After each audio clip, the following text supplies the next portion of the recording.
दिनै गरेस्वराव जानो गोनां फेब्रुवारि दानाव जि 14थि 3 बोसोरारि जथुम्मा दुलाराय बाथौ गौथुमनि बाथौ महासभानि बेनि थाखाय बानजाय आफाद दानाय जाखांबाय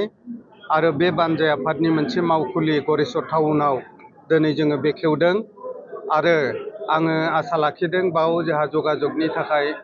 मोनसे मावखुलि बिराद गोनांमोन मानो होनबा आफादगिरि नेहाथारि आरो गुबुन गुबुन बिबानगिरिफोरखौ लोगो हमलायनो सावरायलायनो गुबुन गुबुन हाबाफारिनि सोमोन्दै हाबाफारि साजायनाय बेबादि गोनांथार सावरायनो गोनां खामानि थाबाय थागोन आरो दालाय आफादफोर दानायनि खामानिफोर दंबावो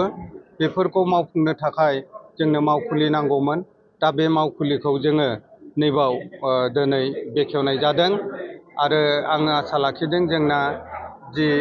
खुंगा 14थि जि बोसोरसालिया जथुम्मा अधिवेशन बियो गरेस्वराव बिराद मोजाङै मोजां जालांगोन बे बाथ्राखौ आसा लाखिदों आरो दुलाराय बाथौ धोरोमारि रायजो राजा बयनिबो मदद आरो हेफाजाब नोंथांमोननि गेजेरजों आङो दिनै गुरैयै खावलायहरनाय थाबाय। गोजोन्थों।